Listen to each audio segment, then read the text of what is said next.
Well, congratulations, you've made it to the end of this project. Great job, everybody.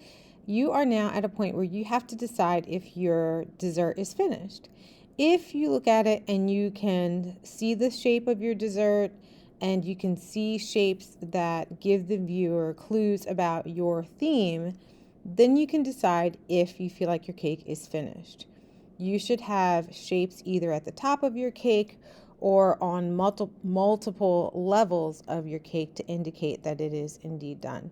Remember that you can always copy and paste a shape. If you feel like it just doesn't have enough detail, you can hit Command C and Command V to just paste multiple times to just kind of add some more elements to your theme. Okay, so that it looks like you have multiple shapes on each level of your cake. Okay, so what I'm doing now is just adding a few more flower details to keep the cake looking interesting, and they certainly don't have to be placed in the same spot everywhere, but I just felt like it was a little bit empty on the middle tier. Okay, so once this is done, I will need to add a background. And to add the background, you're going to need to use a shape.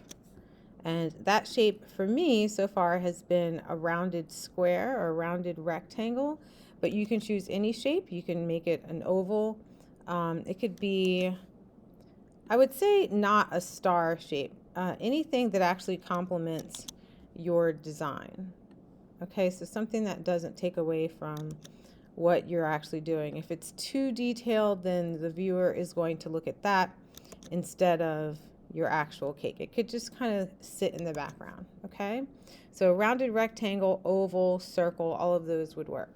All right, so at this point, I feel like my cake is done. Now, I'm going to go to the side, I'm gonna pick rectangle tool, and right now I have a fill on the right hand side that's pink, and the stroke is no color under appearance, under properties. So let's see how that looks. Now when I first place the rectangle on, it's going to cover everything.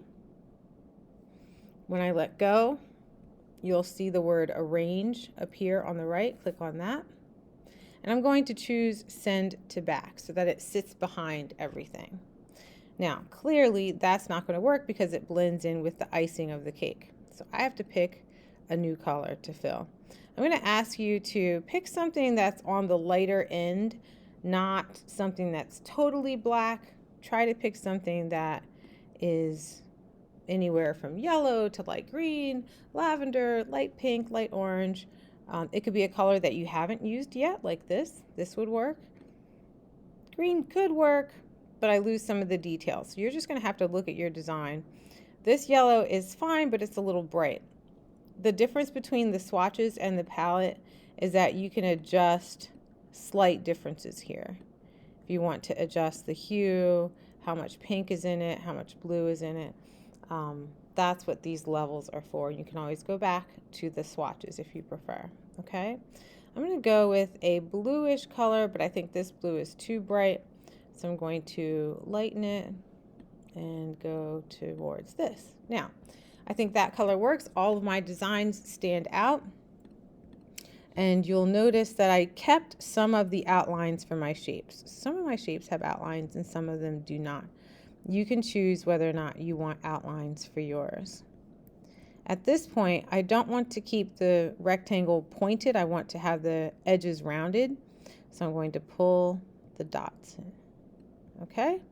All right, I would say that this background is finished. What I have to do next is add text. To do that, I'm going to release anything that's selected. So I press Command Shift A on the keyboard, so nothing is selected now. Text is over here on the side. I go to the Type tool, and the pattern that you should be following is tap and type. You're going to touch the letter T, tap the bottom of your page, and you'll see this pop up. Ignore it and just start typing. My cake was a spa theme, so it's called spa cake. Okay. Now, to make it bigger, because certainly that's not centered and it's very small. To make it bigger, I go to the black arrow. When I do that, white boxes appear. So I click and drag to make this bigger, and I center it. To move it, you will need to touch the letters on the actual lines. I don't think it, well, sometimes it works if you don't, but to be safe, touch on the actual line. Over here on the right is where you can change the color of the text. You can change the fill to something related to your theme if you like, or you can just keep it black. It's up to you. I'm going to keep mine black. And if you'd like to change the font, over here is where you will see the type of font and the size that you have selected. There are lots of different fonts. I'll go with that one. All right, so that's good. There's the theme of my cake in the title. Now what I need to do is add my name. So I'm going to do this again. T, tap, and type. Okay, there's that. And I need to add my class. Let's pretend I'm in AD2. So I tap again, AD2. If you can't see that, that's what this looks like.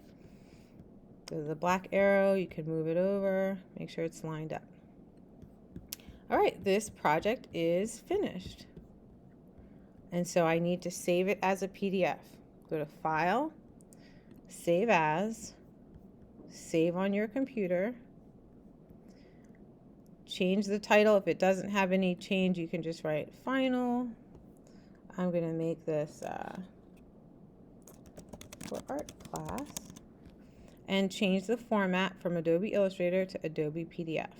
It's saving in the Creative Cloud files, okay? Press Save, Save PDF, and now it will be available for you when you are ready to go to Schoology, okay? In Schoology, you'll go to Safari and go to assignment number 10, and you will make your submission here. Okay, that's it, everybody. Good job.